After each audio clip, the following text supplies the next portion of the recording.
এই ভিডিওতে আমি তোমাদের সাথে শেয়ার করব ইউপিএসসি প্রিপারেশন করার সঠিক সময় কোনটা।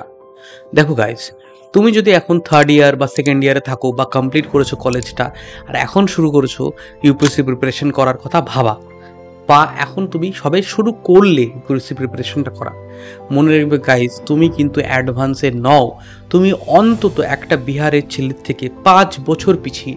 কারণ একটা বিহারের ছেলে সে 9-10 থেকে প্রিপারেশন স্টার্ট করে।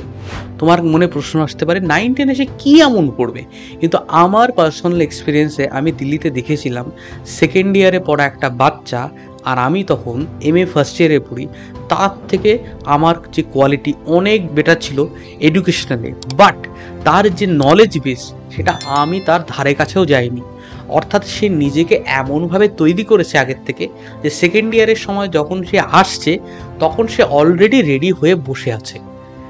আমার তখন নিজেকে দেখে একটু ইনফিরিয়র মনে লেগেছিল যে আমি তাহলে এই ভুলটা করেছিলাম। আর এই ভিডিওটা আমি তোমাদের জন্য দিচ্ছি যাতে তোমরা এই ভুলটা না করো। ইউপিএসসি প্রিপারেশন করার সঠিক সময় যদি তুমি আমার কাছে জিজ্ঞাসা করো তাহলে আমি তোমাকে বলবো 10 বা 11। ইয়েস গাইস, ক্লাস 10 বা 11 that is the perfect time.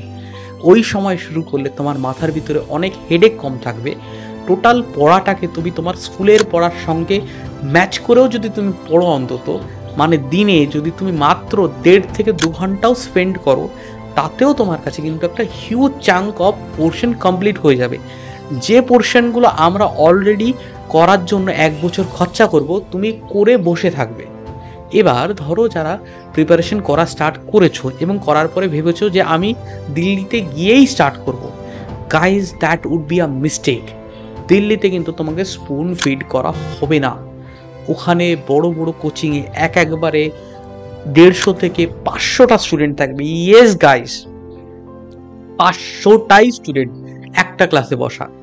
তখন তোমাকে ইন্ডিভিজুয়াল অ্যাটেনশন দেওয়া হবে না। কোনো প্রিমিয়াম কোচিংয়ে একবারে পড়ানো হয় না, মানে ধরে নাও তোমার কাছ থেকে কোনো ডাউট নেওয়াই হবে না। এবার তুমি মনে করছো যে আমি 1,75,000 টাকা খরচা করেছি আমার জিএস এর পিছনে, অপশনালে কত খরচা করছি সেটা জানার জন্য কিন্তু তোমাকে একটু প্রিভিয়াস ভিডিওসগুলো দেখে আসতে হবে কিভাবে কত টাকা খরচা করতে হচ্ছে। যাই হোক, তুমি ভাবছো যে আমি এত টাকা খরচা করছি তাহলে আমাকে কেন ধরে ধরে পড়াবে না। মজার কথা গাইস, ওখানে এত বেশি স্টুডেন্ট থাকে তোমাকে কিন্তু কেউ ইন্ডিভিজুয়াল অ্যাটেনশন দেবে না। কোনো টিচার খুব একটা ডাউট নেবে না। অর্থাৎ তোমার যে ডাউটসগুলো থাকবে সেগুলো কিন্তু টিচাররা নেয় না, সলভ করে না। ক্লাসের ভিতরে হয়তো 2-একটা ডাউট সলভ করবে, কিন্তু মেজরিটি ডাউট তারা সলভ করায় না। তার জন্য আলাদা টিচার থাকে, আলাদা একটা গ্রুপ থাকে যেখানে দিয়ে দেওয়ার পরে তারা তোমার ডাউটটা সলভ করে তোমাকে অ্যান্সার পাঠিয়ে দেবে।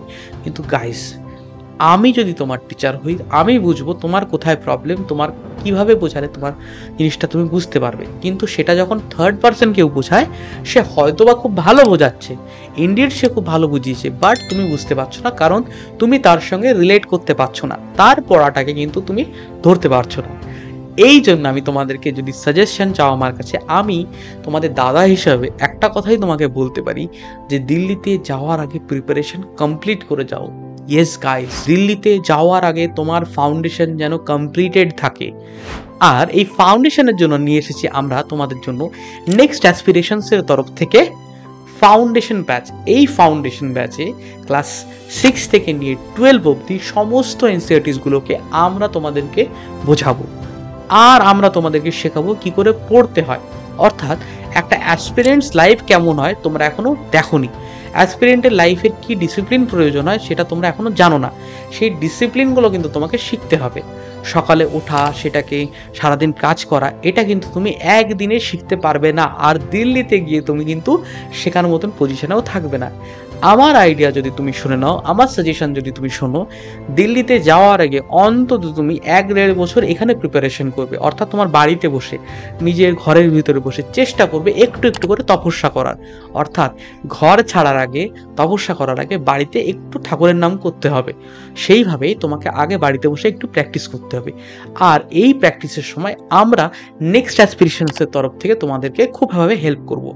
বাকি কি আছে আমাদের প্ল্যানটা সবটা জানার জন্য আমাদের ইনস্টিটিউটের যে ওয়েবসাইট আছে, ওয়েবসাইটে আমাদের সাথে যোগাযোগ করো। আমরা তোমাদেরকে ডিটেলসে বলবো কিভাবে জিনিসটা হবে।